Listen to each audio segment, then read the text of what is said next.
Salutations gamers, I'm the OgichiGame and welcome back to the animation tutorial series. Today I'm going to be talking about jumping animations, and I've already put something together to illustrate my point. So, let's make Pinkie Pie disappear for a minute and just look at the basic sort of motion that a pony would go through in a jump cycle. So, with our outline, we have the basic sort of pony shape here. So we have the first frame which it's on, then in order for it to jump, it needs to at least bend its knees a little bit, but just for our purposes, we're going to make the pony go into a full crouch. We're going to make Pinkie Pie go into a full crouch but you don't have to do a full crouch. You can just do a bit of a bend in the legs or something, but we're going to do full crouch for this jump. And then, obviously, the next part, you have the pony in the air with the legs tucked as they are, and then the pony coming down. And then finally the pony will land and go back to this stance. So, making the outline disappear, let us look at Pinkie Pie here. So that is exactly what we did. Following our outline, essentially, I have the pony standing, Pinkie Pie is standing, then Pinkie Pie is crouching, in the air, and then coming back down. That's the basics of how the animation cycle works. So obviously, after we have these frames in place, then we have to go back and we add in-betweens to all those frames to make things a bit more smooth. So instead of doing the full 12-second crouching animation like I did here, as you know, or sorry, not 12-second, 12 frame, my bad, terribly sorry, the 12 frame crouching animation, which was for our purposes for demonstration, we're doing a much faster, a 6 frame, sorry, I keep wanting to say second, but it's not second, 6 frame animation here, where Pinkie Pie goes into a crouch, and then from the crouch, you can see she will bound upwards, like so. Now, the in-betweens that Anime Studio automatically adds makes these legs just want to kind of immediately go off the ground, but I want to stress that it's important that you should probably set up a line which will act as your ground here so you know where it is, so that when you go for the jump, you are bouncing off the tips. See, the heel should come up, and you should be bouncing off the ball or the front of the foot, even. And it's the same here for the pony sort of animation. You're moving towards the front of the hooves, which are bounding upwards, giving us this lift. And a lot of the back legs is what's giving most of the thrust, as you can see, but there is quite a bit of motion coming from the bottom legs, the front legs as well. The back legs, the hind legs, are what's giving most of the thrust, I would say, towards moving upwards.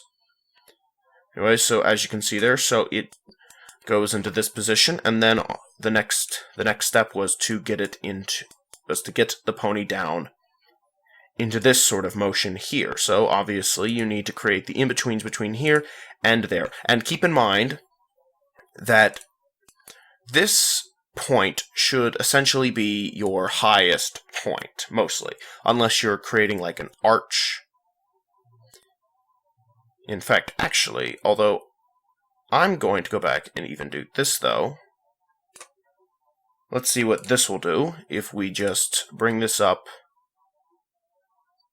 ever so slightly. So this is actually more of the highest point. And there we go, creating an arc. You can see creating an arc.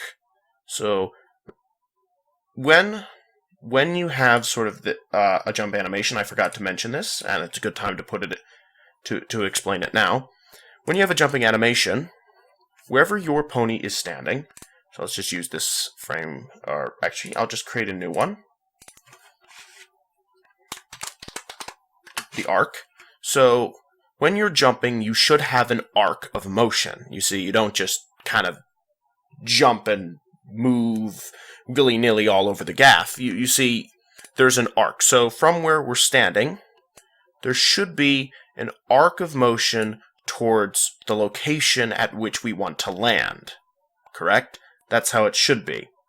So as you can see, we kind of follow an arc a little bit. Okay, the arc I drew is a bit heavier than the arc that we actually jump, as you can see.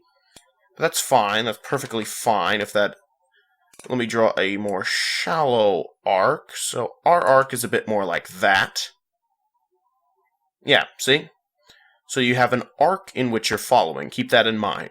You should be jumping in an arc pattern, like so. Okay, so going back to what we were doing before, though. So, from frame 11 here, we go upwards, up like so, and then come back downwards, like that. And actually, I think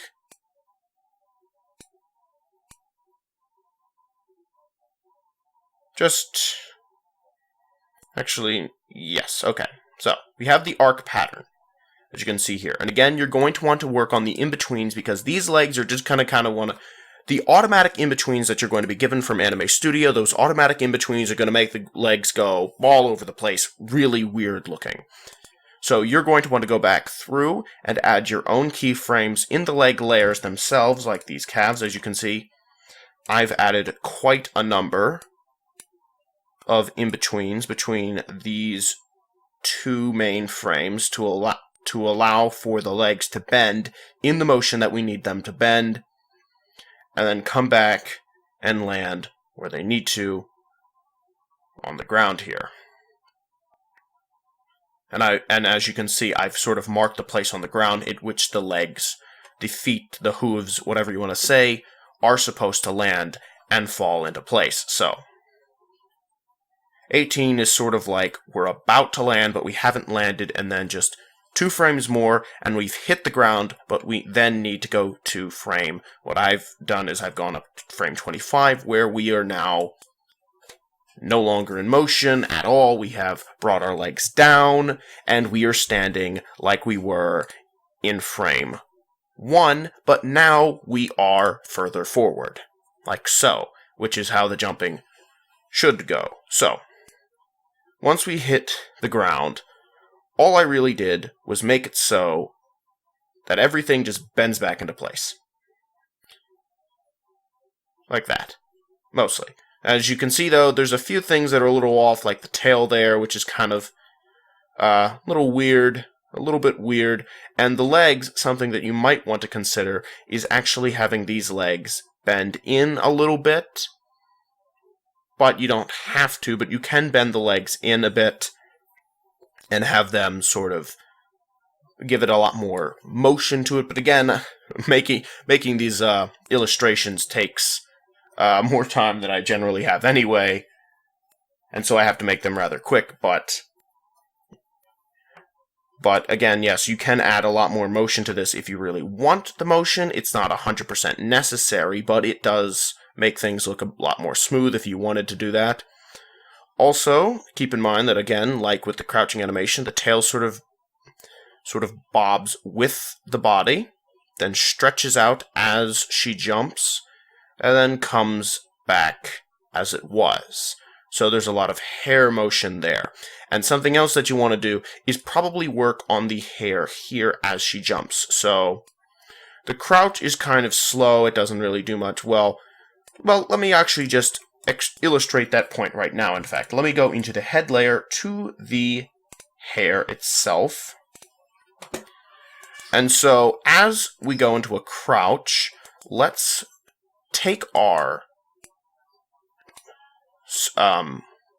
select points tool and select some points here. Oh dear, my bad. There. And then let's squish these points a little bit and bring this up like so. So again, just grabbing some points, bringing them up a little ways, like so. So the hair is being squished, like that. as you can see there. So the hair kind of comes down with the body as it goes down, like that, giving it a little bit of motion. You can do the same thing with the mane as well. So it comes, and then as we go to jump, let's actually stretch this out a bit, like so. And actually even go as far as to bring this down a ways, turn it a bit.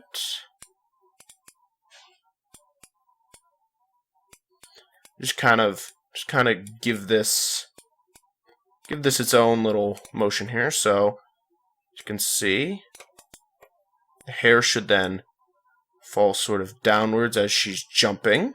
And actually, let's copy that frame to this frame. And then the hair should fall back down into place as it was in the first frame, like so. And so, again, very basically just adding a little bit of motion to the hair can make a bit of a difference. Just not a super large one, but a bit of a difference. And in the end, what you should have, what I've created, what you should have, should look a little something like this. Anyway, I hope this tutorial has helped you. If it has, please leave a like on it. Otherwise, I'll see all of you guys in the next video. Bye-bye!